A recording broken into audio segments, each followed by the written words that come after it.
state, and it was called The Catch, and my little children thought it was a Mexican restaurant. And then I've seen movies, I've seen movies with strippers and professional athletes and lights and poles and all that kind of stuff. This is not that. This is more like Ripley's Believe It or Not.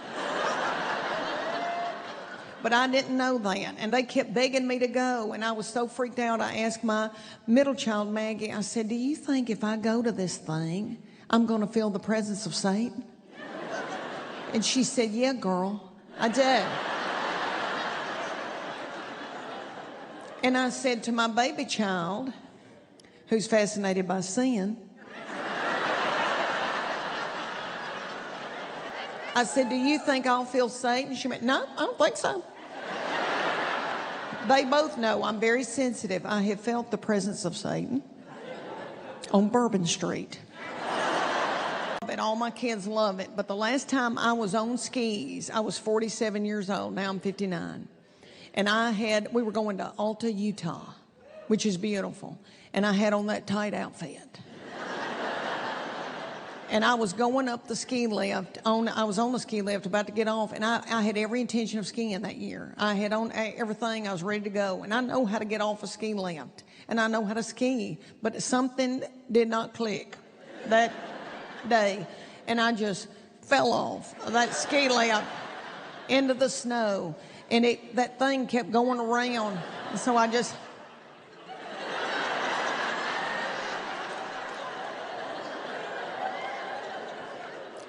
And then this long-haired boy that worked there with this stuff hanging out of his eyebrows came up to me and said, get up.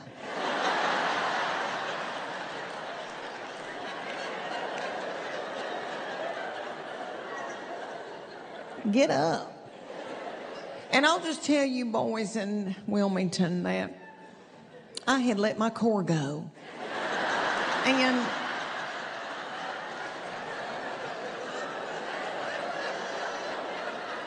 real bad. I had let my core go.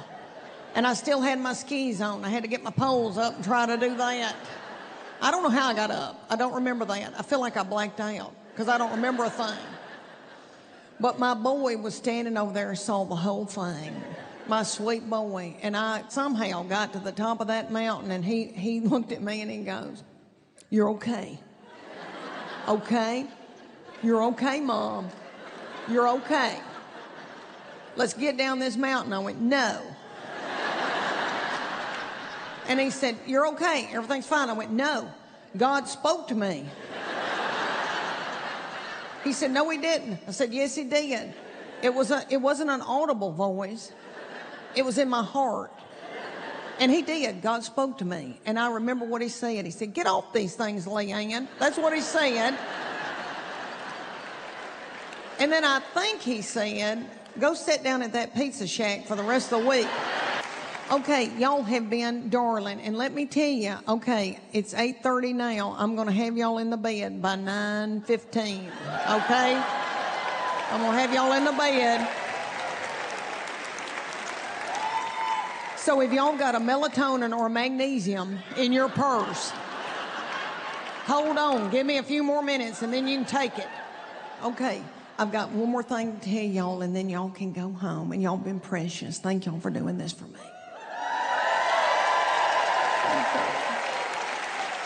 Chuck Morgan and I were both raised in church, and I wanted to raise my children in church, and he did too. And I'm not saying that, y'all, to say I raised my children in church.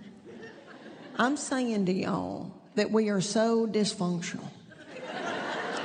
We are so messed up and dysfunctional that I don't know what would have happened to us if we had not had the Lord. I mean it.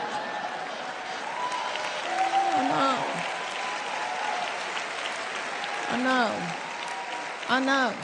Hallelujah. We have the Lord.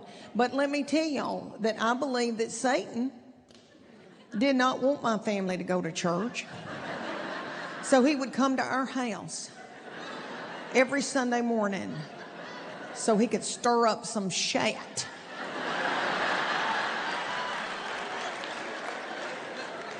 Chuck Morgan and I would fight every Sunday morning, just like two rabid dogs in the yard. And I'm ashamed to tell y'all that, but this is what we would fight over. I like to be at church on time. I like to get to church before it starts. Chuck Morgan is a very successful person and very anal retentive and type A, and everything is just so in his life, except time. He has no conception of time. Everywhere we have ever been in 34 years, we've been late. And I'm an on-time person, so it's really been a struggle. Okay, I would be sitting in a minivan in the driveway with the motor running with 3 little children.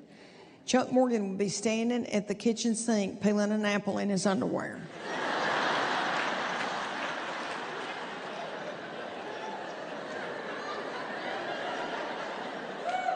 And I would be furious. And eventually he would come out, and I'd be so mad, and I'd be pitted out, and I'd be like, it's already started, and it would have already started. I'm like, we might as well not even go. We might as well get out and go back in the house, and then he'd back at me. Okay, here's another thing about Chuck Morgan. Every time we've ever had a fight, he acts like it never happened. Never wants to talk about it. Do not mention it. Poof, it's gone.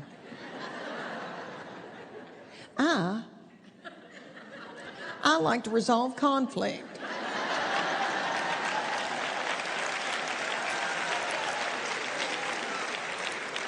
I like to talk it over and over and over. And then I like to hang on to it. Push it down. Get it back out if I need it.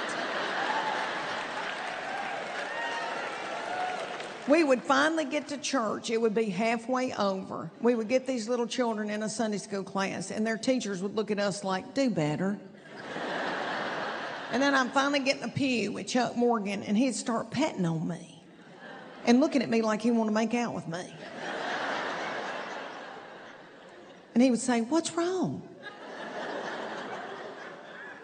I'd say, I'm calling a therapist tomorrow.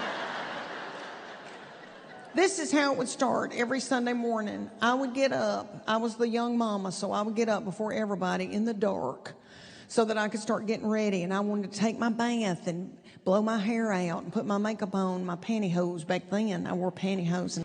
And then I would get my 3 little children up, and I'd get them dressed and fed all by myself because my husband was young and his frontal lobe had not developed.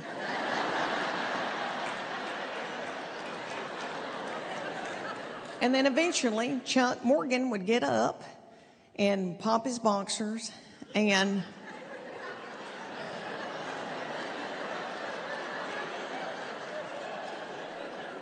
cough up something.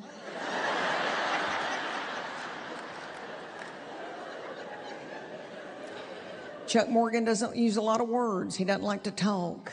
He'd start staring at me and doing something like this.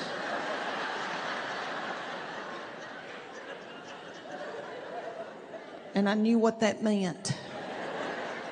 I think it's because I'd had a bath. And I had to decide. It was up to me. Is it going to be a good Sunday? Are we going to get to go eat chicken after church? Or is it going to be a bad Sunday? And Satan's going to cuss all the way in the minivan to church. It's up to me. And my little children like chicken. So I would say to their daddy, and just think, church is already starting. Say to their daddy,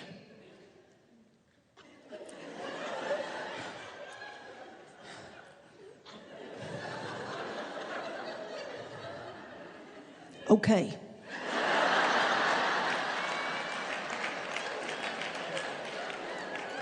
Meet me in the closet. You got 3 minutes.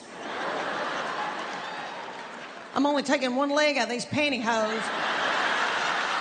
Thank y'all so